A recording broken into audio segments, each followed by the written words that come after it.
السلام علیکم ورحمۃ اللہ وبرکاتہ۔ اللہ تعالیٰ کی بے تحاشا برکات ہیں جن کا نزول کے ہمارے اوپر ہر وقت ہوتا رہتا ہے۔ ہمیں ہر انسان کو جو ہے رزق کی بھی ضرورت ہے،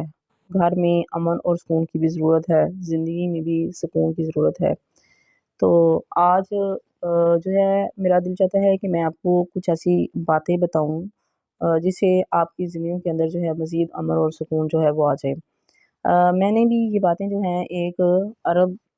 جو علماء ہیں ان سے سنی ہے۔ وہ کہتے ہیں کہ ہم یہ دیکھ رہے ہیں کہ ہماری زندگیوں میں امن اور سکون نہیں ہے، بے چینی ہے، انتشار ہے، تو اس کی کیا وجہ ہے کہ ہم قرآن سے بھی دور ہیں، حدیث سے بھی دور ہیں۔ انہوں نے کہا کہ آپ ایسے کریں کہ یہ 3 کام جو ہے آپ لوگ کر کے دیکھیں اپنے گھروں میں، تو انشاءاللہ اس کے کرنے کی وجہ سے آپ کی زندگیوں کے اندر ایک تبدیلی آئے گی، چینج آئے گا، ایک امن آئے گا، ایک سکون آئے گا۔ اب دیکھیں گے نبی کریم صلی اللہ علیہ وآلہ وسلم نے، اس میں تو کوئی شک نہیں ہے، اللہ کے نبی نے فرمایا جو مجھ پہ زیادہ ٹائم درود بھیجتا ہے تو اللہ تعالیٰ جو ہے اس کو یعنی کہ رزق، عزت، ہر چیز جو ہے اس کو بن مانگے ہی عطا کرے گا۔ ہر انسان کی خواہش کیا ہوتی ہے؟ اس کے رزق میں اضافہ ہو، اس کی عزت میں اضافہ ہو، ٹھیک ہے، اس کی زندگی میں سکون آئے۔ تو اس حدیث کا مفہوم بھی یہی ہے کہ اللہ کے نبی نے فرمایا کہ اس کو اللہ سے کچھ مانگنے کی ضرورت نہیں ہے، اللہ تعالیٰ بن مانگے اسے ہر چیز جو ہے وہ عطا کرے گا۔ تو آپ لوگوں نے کرنا کیا ہے؟ تو وہ جو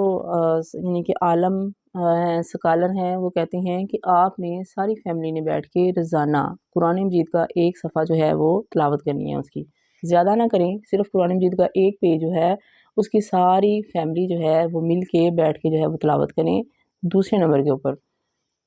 انہوں نے کہا کہ پھر آپ نے حدیث کی کتاب کھولنی ہے، حدیث کی کتاب کے اندر سے ایک حدیث جو ہے وہ آپ نے اس کو یعنی کہ پڑھنا ہے، اور صرف پڑھنا ہی نہیں ہے، اس پہ عمل بھی کرنا ہے، ٹھیک ہے۔ وہ آپ اردو میں پڑھ لیں یا عربی کے اندر پڑھ لیں، تو اب دیکھیے کہ کتنا خوبصورت طریقہ کار ہے کہ اتنے دن گزر جاتے ہیں، ہمارے گھر کے اندر قرآن نہیں کھلتا، کوئی قرآن نہیں پڑھتا، پھر حدیث سے ہم ویسے ہی بہت زیادہ دور ہیں، حدیثوں کا ہمیں پتہ ہی نہیں ہے، کوئی سنی سنائی کسی نے سنا دی تو ٹھیک ہے، ورنہ اللہ ماشاء اللہ ہم نے کبھی کوشش ہی نہیں کی کہ ہم دیکھیں کہ ہمارے نبی کریم صلی اللہ علیہ وسلم نے ہمیں زندگی گزارنے کے کون سے طریقے، کون سے اصول جو ہے وہ سمجھائے ہوئے ہیں۔ وہ ہم خود اسٹڈی کریں گے، دیکھیں گے، تو ہمیں پتہ چلے گا کہ ہماری زندگی جو ہے وہ کس چیز کا مرقع ہے، ٹھیک ہے، کون سے اسلام نے ہمیں جو ہے وہ تعلیم و تربیت دی ہوئی ہے، کس طریقے سے ہم نے زندگی جو ہے وہ گزارنی ہے۔ ہم جو ہے پھر اس طریقے سے یعنی کہ زندگی گزار رہے ہیں کہ جس میں دوسری یعنی کہ دوسرے وہ لوگ جن کا کہ اسلام سے دور دور سے کوئی تعلق نہیں ہے، ان کی زندگیوں کو ہم جو ہے وہ فالو کر رہے ہیں۔ تو پھر انہوں نے کہا کہ تیسرا کام آپ نے یہ کرنا ہے، یا آپ نے 100 بار جو ہے وہ درود شریف پڑھنا ہے سب نے مل کے، یا 100 بار جو ہے وہ استغفر اللہ پڑھنا ہے، کیونکہ قرآن مجید میں ہے بھی بار بار اللہ تعالیٰ نے کہا ہے کہ جو انسان بہت زیادہ استغفر اللہ پڑھتا ہے، اللہ تعالیٰ اس کی رزق میں، اس کی عزت میں، اس کی زندگی میں امن و سکون جو ہے وہ ہر چیز جو ہے وہ عطا کرتا ہے۔ جیسے کہ ایک جو تھا عالم تھے، وہ بیٹھے ہوئے تھے، ان کے پاس جو ہے آدمی آیا،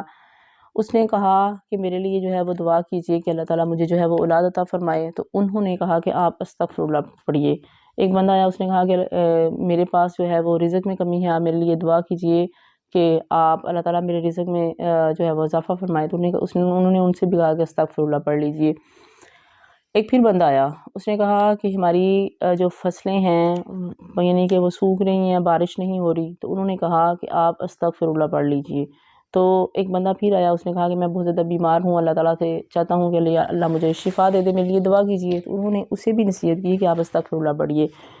اب ان کے پاس جو بیٹھے ہوئے تھے، انہوں نے کہا مجھے یہ بتائیے کہ 4 مختلف قسم کے لوگ آئے، چاروں کے مسئلے مختلف تھے، لیکن آپ نے چاروں کو ایک ہی بات کی نصیحت کی کہ استغفر اللہ پڑھ لیجئے، اس کا کیا مطلب ہے؟ تو انہوں نے کہا کہ آپ نے قرآن مجید کی جو آیت ہے 28ویں پارے کے اندر، کیا آپ نے وہ نہیں پڑھی کہ جس میں اللہ تعالیٰ نے کیا کہا ہے کہ جو استغفر اللہ پڑھنے کی وجہ سے جو اس کا مفہوم آیت کا یہ ہے کہ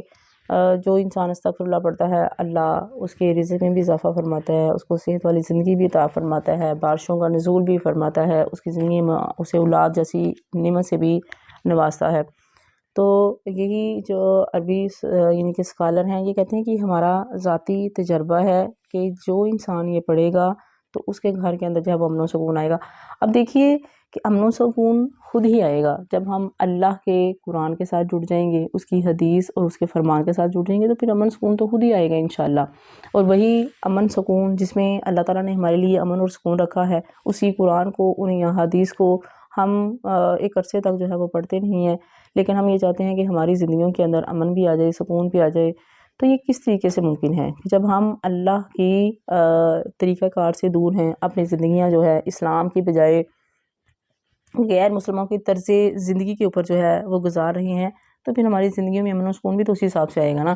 اب دیکھیے کہ آپ صلی اللہ علیہ وسلم نے کیا فرمایا ہے کہ عشاء کے بعد جو ہے وہ نماز پڑھنے کے بعد جو ہے وہ ہمیں سو جانا چاہیے۔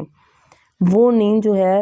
ہماری اگلے ہم یعنی کہ ایک اسکالر یعنی کہ اس دن بتا رہے تھے کہ آپ کی جو نیند ہے رات کے 9 بجے سے لے کے 12 بجے تک جو نیند ہے، آپ 3 گھنٹے سوتے ہیں، لیکن اس کے بعد جو ہے اگر آپ رات کے 12 بجے سے لے کے 6 بجے تک سوتے ہیں تو آپ کے وہ 3 گھنٹے ان 6 گھنٹے کے برابر ہیں۔ جو طریقہ کار آپ صلی اللہ علیہ وآلہ وسلم نے ہمیں بتایا ہے، اگر ہم اس طریقہ کار کے اوپر چلیں تو انشاءاللہ ہم صحت کے لحاظ سے بھی ٹھیک ہو جائیں گے اور معاش کے لحاظ سے بھی ٹھیک ہو جائیں گے، اور ہماری زندگیوں میں سکون ہوگا۔ پھر صبح اللہ کے نبی صلی اللہ علیہ وسلم نے یعنی کہ ٹائم سے اٹھتے ہیں، ٹائم سے اٹھ کے اگر آپ تہجد کی نماز پڑھیں، اگر تہجد نہیں پڑھ سکتے تو کم سے کم فجر کی نماز جو ہے وہ ٹائم سے اٹھ کے پڑھیں، اور جیسے آپ صلی اللہ علیہ وسلم نے ذکر و اذکار یعنی کہ کیے ہیں ویسے کریں، تو انشاءاللہ ہماری زندگیوں میں سکون کیوں نہیں آئے گا، ایک روحانی سکون اور اطمینان آئے گا۔ تو امید ہے کہ جس کو چاہیے کہ اس کی زندگی میں معاشی خوشحالی بھی آئے، امن اور سکون آئے، تو انہیں اس بات پہ ضرور عمل کرنا چاہیے۔ روزانہ ایک پارہ جو ہے، ایک پیج جو ہے وہ قرآن مجید کا پڑھیں، ایک حدیث پڑھیں، اور حدیث صرف پڑھیں ہی نہیں بلکہ اس کے اوپر عمل کریں۔ تو اس طرح کیا ہوگا کہ آہستہ آہستہ ہماری یعنی کہ اسٹڈی جو ہے اس میں علم میں بھی اضافہ ہوگا کہ ہم بہت ساری حدیثوں کے متعلق جان لیں گے، کیونکہ آپ صلی اللہ علیہ وسلم نے فرمایا کہ جس انسان نے 40 حدیثیں جو ہیں زبانی یاد کر لیں تو اللہ تعالیٰ اس کے اوپر جنت جو ہے واجب کر دیتا ہے۔ تو یہ کوئی مشکل کام نہیں ہے، صرف 10-15 منٹ کا کام ہے۔ ہمیں ہر مسلمان کو کوشش کرنی چاہیے کہ وہ اس کے اوپر عمل کرے اور اپنی زندگیوں کے اندر جو ہے وہ ایک سکون اور اطمینان لے کر آئے۔